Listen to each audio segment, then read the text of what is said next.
Media సమావేశంలో మంత్రి పొంగులేటి మాట్లాడుతూ, రాష్ట్ర ప్రభుత్వానికి ఎన్ని ఆర్థిక ఇబ్బందులు ఎదురైనా వెనుకడుగు వేయకుండా రైతు పండించిన ప్రతి గింజను ప్రభుత్వం కొనుగోలు చేస్తుంది. అంతేకాకుండా సన్నాలకు రూ. 500 బోనస్ కూడా ఇస్తామని అన్నారు.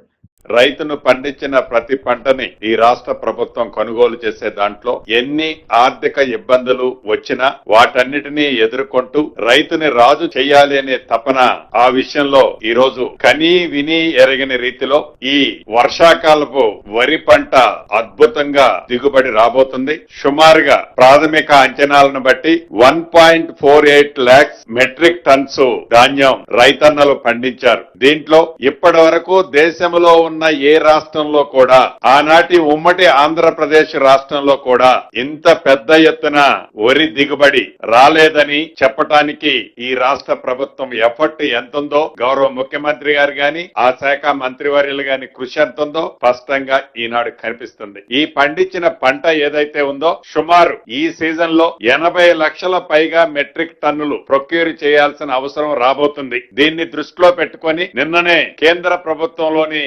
ఉన్నతాధికారులు వారిచ్చిన ఇండికేషన్ ఏంటంటే మా దగ్గర గోడాములన్నీ ఫుల్ గా ఉన్నాయి, మేము ఒక 50 లక్షల టన్నులు తీసుకోగలిగితే ఎక్కువ అనే ఫీలింగ్ లో వాళ్ళు ఫెయిలర్స్ ఇవ్వటం జరిగింది. కనీసం ఇంకొక 15-20 వేల టన్నులైనా అదనంగా తీసుకోవాలని మన అధికారులు వారిని అభ్యర్థించడం జరిగింది. బట్ ఏది ఏమైనా ఈ వర్షాకాలం ఏదైతే వరి రైతన్నలు పండించారో కేంద్ర ప్రభుత్వం సహకరించినా సహకరించకపోయినా ప్రతి గింజని ఇచ్చిన మాట ప్రకారం రైట్ టైంలో ఎక్కడా రైతన్నలకి ఇబ్బంది కలగకుండా ఉండే విధంగా తగు సూచనలు సలహాలు ఈ రోజు కేబినెట్ లో అధికారులకు ఇవ్వటం జరిగింది. పండించిన ప్రతి గింజని రాష్ట్ర ప్రభుత్వం ఏదైతే కొనే కేంద్రాల దగ్గరకు వస్తుందో దాన్ని రెవెన్యూ అధికారులతో పాటు పౌర సంబంధాల శాఖకు సంబంధించిన అధికారులు ప్రత్యేకమైన ఫోకస్ పెట్టే విధంగా కేబినెట్ లో నిర్ణయం తీసుకొని సన్నధాన్యానికి మద్దతు ధరతో పాటే బోనస్ 500 రూపాయలను కూడా ఇవ్వాలి అని